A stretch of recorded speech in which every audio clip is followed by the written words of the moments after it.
ओम योग गंगा या कार्यक्रमामध्ये आपण आजपर्यंत बरंच काही शिकलो आहोत. आज अतिशय उपयुक्त असं आसन आपण बघणार आहोत, उत्तान पादासन. परंतु ते आपण सपोर्टने म्हणजे भिंतीच्या आधाराने कसं करायचं. तर व्हिडिओ आधी तर तुम्ही पूर्ण बघा, कारण की ह्याची जी ट्रिक आहे करण्याची ती व्यवस्थित जर आपल्याला जमली तर ह्या आसनाचा आपल्याला खूप फायदा आहे. हे आसन कशासाठी आहे? उदाहरणार्थ व्हेरिकोज वेन्स आहे आपल्याला, त्याच्यासाठी तर खूप उपयुक्त आहेच. पुन्हा दिवसभर जे लोक उभं राहून काम करतात, उदाहरणार्थ शिक्षक लोक किंवा जे बैठक काम करतात, एकाच स्थितीमध्ये पाया असतात त्यांच्यासाठी पण खूप उपयुक्त असं हे आसन आहे. बऱ्याच आजारावर उपयुक्त आसन आहे, म्हणून लक्षपूर्वक पूर्ण व्हिडिओला बघायचं आहे आणि त्याची ट्रिक बघायची आहे, कशा पद्धतीने आपल्याला भिंतीला ते पाया लावायचे. तर सुरुवातीला आपल्याला कोणत्या पद्धतीने पाया लावायचे आहे? या पद्धतीने आपल्याला बसायचं आहे. आपला जो हा भाग आहे तो बरोबर आपला भिंतीला टेकला पाहिजे. ह्या पद्धतीने आपल्याला हळूहळू असं पाय वर करायचे आहे आणि हाताचा असा आधार द्यायचा आहे.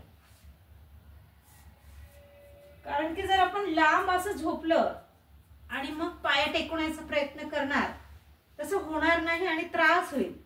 म्हणून त्या पद्धतीने जर बसलं तर हे आसन खूप लवकर व्यवस्थित होतं.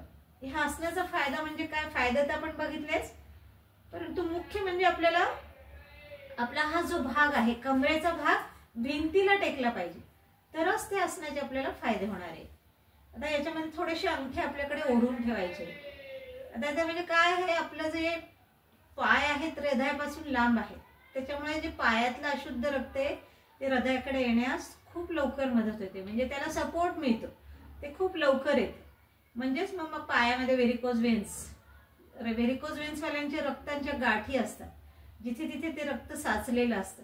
मग त्याच्यासाठी ते हे उपयुक्त आहेच. तर ह्याच्यामध्ये अजून दुसरे फायदे म्हणजे आपण प्राणायाम पण करू शकतो, किंवा लांब श्वास घेत राहायचं आणि लांब भस्त्रिका प्राणायाम होऊ शकतो, कपालभाती होऊ शकतो, अनुलोम विलोम, म्हणजे वेळ पण वाया जात नाही. याच्यामध्ये 4 प्रकार सांगितलेले. आता उदाहरणार्थ हा जो पहिला प्रकार आहे, 10 म्हणेपर्यंत 20 म्हणेपर्यंत हळूहळू कालावधी वाढवा. असं नाही की तुम्ही पहिल्याच दिवशी कालावधी वाढवणार. हळूहळू याच्यामध्ये कालावधी वाढवायचा आहे.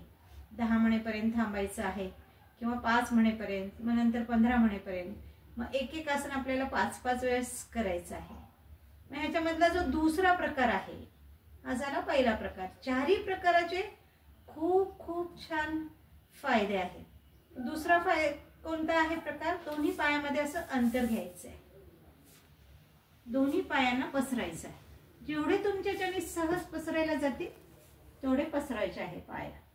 बघा, इथे थोडीशी रग लागते, थोडंसं सहन करायचं आहे.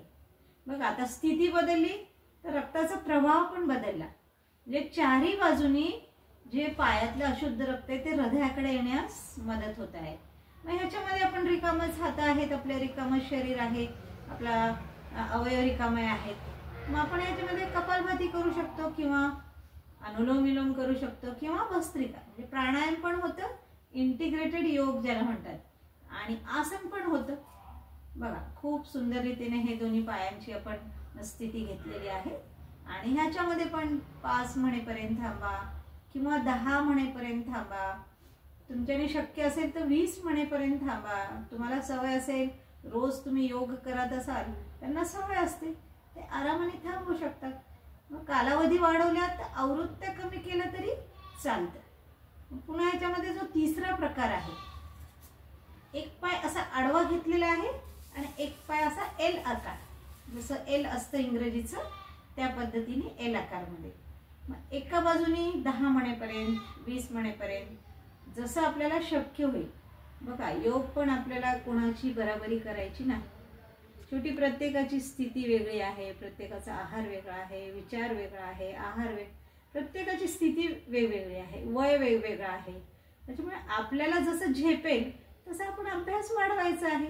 इथे कोणाची आपल्याला बराबरी करायची नाही. मग आपण 10 म्हणेपर्यंत या आसनामध्ये आपण थांबू शकतो. त्याच्यामध्ये पण कपालभाती करू शकतो, किंवा अनुलोम विलोम करू शकतो, किंवा भस्त्रिका प्राणायाम करू शकतो. आपल्याला जसं जे काही शक्य असेल किंवा ज्या प्राणायामाची गरज आहे, उदाहरणार्थ पोटाचे विकार आहे मग आपण कपालभाती जास्त करू, बीपीचा वगैरे त्रास आहे, मायग्रेन पेन आहे मग अनुलोम विलोम जास्त करू. पुन्हा सावकाशरित्या या पायाला वर आणलेला आहे आणि आता दुसऱ्या बाजूने पण या पायाला असा एल आकार. परंतु प्रत्येक वेळेस हेच लक्षात ठेवायचं आहे की आमची कंबर जी आहे ती भिंतीला टेकलेली आहे का, हे मात्र लक्षात ठेवायचं आहे. एल आकार पुन्हा असं. आणि इथे जर तुमचा पाय खाली टेकत नसेल, तुम्ही इथे उशीचा सपोर्ट घ्या. सुरुवातीला इथे उशी ठेवा, छोटी उशी ठेवा किंवा थोडी मोठी उशी, नंतर त्याची लेंथ कमी कमी करा. आपोआप काही दिवसांनी तुमचा पाय इथे टेकला जाईल. याच्यामध्ये पुन्हा आपण आपल्याला जो आवश्यक आहे तो आपण प्राणायाम करू शकतो. मग इकडे पण आपण 10 मणेपर्यंत किंवा 5 मणेपर्यंत राहू शकतो आपण. आणि मग जो चौथा प्रकार आहे नमस्कार स्थिती, दोन्ही पायाची नमस्कार स्थिती. आता याच्यामध्ये प्रत्येकाची टेकतीलच असं जरुरी नाही, परंतु शक्य असेल ज्यांना, त्यांनी प्रयत्न करायचा आहे. ज्यांना काहीच त्रास नाही गुडघ्यामध्ये यांना, तर त्यांनी काय करायचं आहे, थोडासा प्रयत्न करून हे टेकून यायचं, भिंतीला टेकून यायचा प्रयत्न करायचा. किंवा नाही टेकत असतील तर मग हळूहळू टेकले जाईल. तो सवयीचा भाग असतो. आसनामध्ये हेच आहे की बरेच लोक म्हणतात ना की हे आसन आम्हाला जमत नाही, ते आसन. सातत्य ठेवलं तर प्रत्येक आसन जमायला लागतं. म्हणून प्रत्येक आसनामध्ये सातत्य ठेवणं आवश्यक आहे.